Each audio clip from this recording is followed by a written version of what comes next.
Guys welcome to my channel. তোমাদের সকলকে আবারও স্বাগতম আরও একটা নিউ ব্লগ ভিডিওতে। তো গাইস আজকে আমি যে বিষয় নিয়ে কথা বলবো তোমাদের, সেটা হচ্ছে চারিদিকে বিয়ে চলছে।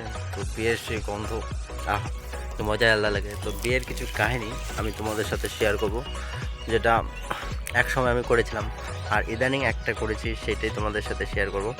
তো তার আগে দেখে নাও আমি কোথায় বসেছি। এই যে আম গাছটি যে একদিন দেখেছিলাম, সেই আম গাছটিতে। তো আম গাছটিতে দেখো কত ফল ধরেছে, আমি তোমাদের দেখে দিচ্ছি। গাছ দেখতে পাচ্ছ, গাছের মধ্যে আম ধরেছে, মোটামুটি বড় হয়েছে। আর কিছুদিন পরে এগুলো আর একটু বড় হয়ে পেকে যাবো। আর এইখানে গাছের মধ্যে উঠেই একদম মরিচ, তারপর লবণ নিয়ে উঠবো। আর এখানে গাছের মধ্যে পেরে গাছের মধ্যে বসে বসে খাবো। আর এই হচ্ছে আমাদের এই গ্রাম ধানের ক্ষেত। দেখতে পাচ্ছ খুব সুন্দর লাগছে ধান, তার পাশে হচ্ছে রাস্তা, মধ্যে দিয়ে দুপাশে ধানের ক্ষেত, তার মধ্যে দিয়ে রাস্তা। খুবই সুন্দর লাগে জায়গাটা দেখে নাও একটু। তো যেটা বলছিলাম, তো মানে বিনা ইনভিটেশনে অর্থাৎ বিনা নিমন্ত্রণে গিয়ে খাওয়াটা একটা মজা আলাদা। তো আমি গিয়েছিলাম পরশুদিন একটা বিনা নিমন্ত্রণে খেতে। সেটা অনেক দিন থেকে আমার ইচ্ছে, সবারই অনেক অনেক ইচ্ছে থাকে, আমারও এটা ইচ্ছে ছিল যে বিনা নিমন্ত্রণে গিয়ে খাওয়া দাওয়া করতে। ভিডিও বানানো হয়নি সেটা। তো যদি তোমরা যদি কমেন্ট করে জানাও, অবশ্যই আমি ভিডিও বানিয়ে দেখাতে পারি। ওরকম আরেকবার করবো যদি তোমরা বলো। তো সেদিনকে গিয়েছিলাম, যাওয়ার পরে বেসিক্যালি একটা আমার এখানে হয়েছে, বলেছে মানে বেশি কাছে আর কি হলে না অসুবিধা হয়, এখানে সবাই চিনে ফেলে। তো ভাববে আরে একে তো নিমন্ত্রণই করা হয় না, এসে পড়ছে। তো এটা সমস্যা হয়। তো আমার ক্ষেত্রে এরকম হয়েছে। তো বিনা নিমন্ত্রণে চলে গেছি।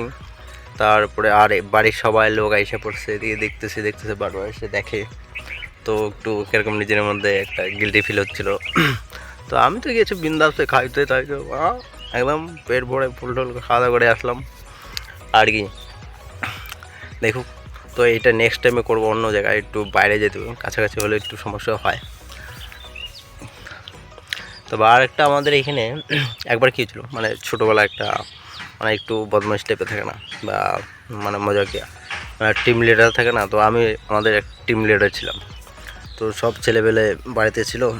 তো ছোটোবেলায় সবাই এদের নিমন্ত্রণ করেছিল, তো কেউ আর যাচ্ছিল না নিমন্ত্রণে। তো আমি বলছিলাম আরে চল আমি যাচ্ছি, তো অত চিন্তা কিসের, গিফট টিফট ব্যাপার তো আমি নিয়ে যাবো, কোনো ব্যাপার না, চল চল আমার টাকা আছে অনেক, নিয়ে যাবো, এখন নিয়ে নেবো গিফট। সবাই সেন্টার ফুড আমি কিনেছিলাম কিছু, মানে যাওয়ার সময় আমি বলি নে সেন্টার ফুড সবাই দেখে চল। সবাইকে হেঁটে হেঁটে অনেক দূর নিয়ে গেছিলাম, মনে করো 5 কিলোমিটার মতো, অত দূরে নিমন্ত্রণ ছিল, নিয়ে গেলাম। আর 4-5 কিলোমিটার।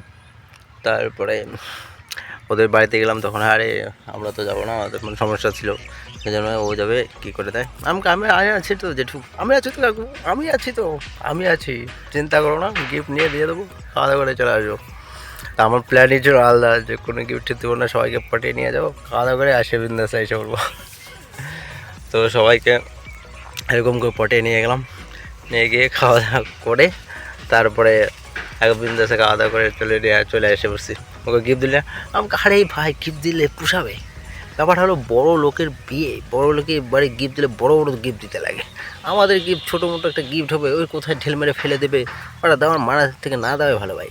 তার জন্য দিয়ে আর কি, মানে সেটা আমরা নাই দেই, সেটাই ভালো। এরকমভাবে পরে নিয়ে আসলাম ব্যাস। এই আমাদের বিয়ের কীর্তিগুলো ছিল, ভীষণ একদম মজার লেগেছে ওই সময়টা। এখন তোমরা যদি চাও তো আমি একটা ভিডিও করে ওইটা দেখাতে পারি, তোমরা আমাকে কমেন্ট করে জানাও, ঠিক আছে গাইস? গাইস তোমরা দেখতে পাচ্ছ এখানে খুব সুন্দর একটা ফুল, এবং ফুলের মধ্যে দেখো একটা পিঁপড়ের মতো আছে। তো এইখানেও একটা ফুল আছে। এই ফুলগুলো এই গ্রামের মধ্যে এই জায়গাগুলোতে দেখা যায়, এইখানেও আছে খুব সুন্দর একটা ফুল। এইটাও এই গাছগুলোর থেকে হয়ে থাকে, এই যে গাছগুলো। এই গরমের মধ্যে এখানে বসেছি গাইস, প্রচণ্ড গরম, সেই জন্য এই এটাকে বলা হয় আমতলা। তো আম গাছ আছে সেই জন্য আমতলা।